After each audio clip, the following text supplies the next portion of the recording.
All right, we're going to talk about the relationship between your calf strength and your balance. So we're going to rock the boat. I'm serious. I want you to stand up, and I want you, stand up. I want you to pretend you're on a cruise. Let's go on a cruise. Ooh, what do you where? think? Greek islands? Yes. Okay, sounds good. Let's do it. So that's the good news. Okay. You ready for the bad news? Bad news is I am the captain of the ship. Oh no. Yeah. Oh no. Yeah. I've seen you drive. You can imagine me as driving a ship. Okay. Anyway, so yeah, really. So I'm the captain of the ship. We're all on the deck of the ship, and as captain, I'm telling you to stand at attention. All right. And now the boat is starting to rock. Do it with us. Okay. Arms at your side, and I want you to rock forward and back. Okay. And forward and back. And if Dana turns to the side, all right, watch her forward and back. And really, what is keeping her from falling on her face is her calf muscles. All right, her calf muscles are doing a contraction as she gets to that very end of the motion. All right, so those are important muscles. Yeah.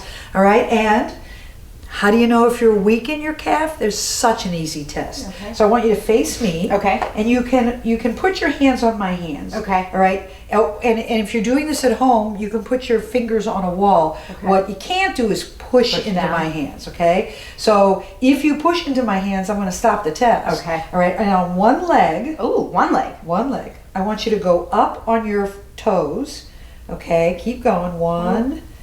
2, you got to do it 25 times. What? Yes. That's 25 hard. times. Yes, but think about it. When you walk, you push off on that calf at least 25 times.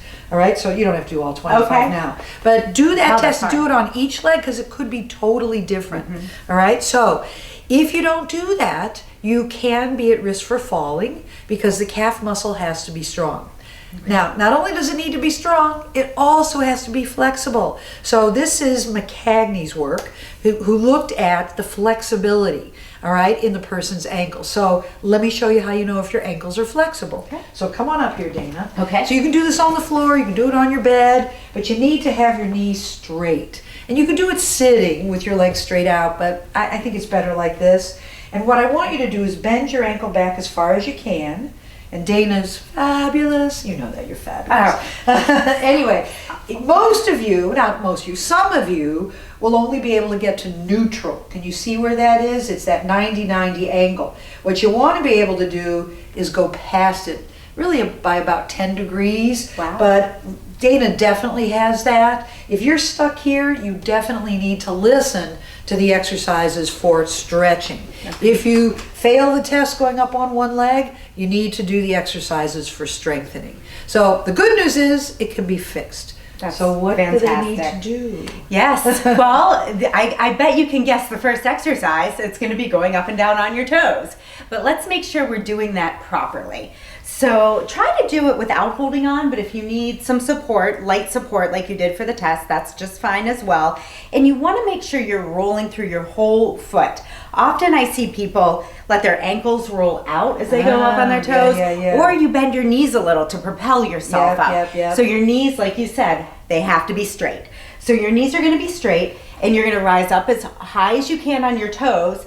Pause for 2 seconds and then 1,000 to 1,000. Yeah. She's strict. And then you're going to lower down slowly. So you're going to rise up and down like that. Perfect. And that in the study you mentioned, he recommended 100 a day. Yeah. Which is a lot, but you can break that up into different segments. This is Fujiwara's study. A different study. Yeah. She is a wealth of information. It's insane. But yes. Or, I honestly, as a clinician, really don't tend to recommend that many. I usually recommend maybe 2 sets of 20 or 3 sets of 15 to start, but building up. Right. Yeah, and then building up from there. And then you can also advance that if you find it easy, and you can really work on one foot, doing that one leg. If you do one leg, you don't have to do as many. Right, and if you do one leg and pass the test, I think just maintaining with a nice amount, maybe 10 repetitions on each leg, just to make sure your calf doesn't atrophy and get weak. Because you taught me long ago that the calf muscle is one of the quickest to atrophy, right? As we age. Yeah. So it is a good exercise to maintain, even if you're strong, just to check yourself on that. Now, I do find a lot of people are tight in their calf, so the stretch, I think, is a crucial component as well. And I like to do just a typical runner stretch. Yep. You might have seen this before. Perfect. Actually, Johnson did it with older women and improved range of motion 12 degrees. All right, so Wow. if you, and in 6 weeks. Oh, Yeah. quick results. I Quick love results. that. See, So- encyclopedia of physical therapy knowledge. Okay, so you're gonna stand at a wall, or you can hold onto a table or a chair. One leg's gonna go behind you. Perfect. That's the leg that's getting stretched. Your toes are forward or just slightly out. Front knee is bent for a little support, and you're gonna lunge forward, driving your heel into the ground. And you should feel a stretch in that calf muscle. These should be held again for about 30 seconds to start 3 repetitions, or up to, do you think 60. up to 60? Johnson used 60 seconds Okay. 4 times. All right, so the 60 seconds 4 times to build up to that, or if you have time to do that, go ahead, and it is a thick, taut muscle. It So is. sitting into the stretch for an extended period of time to make true change is important. Yep. So those 2 exercises in combination, Huge results. and you should be safe on the cruise ship then, even with Carol driving. So, Thanks, Dana. all right, those are your exercises for aging well.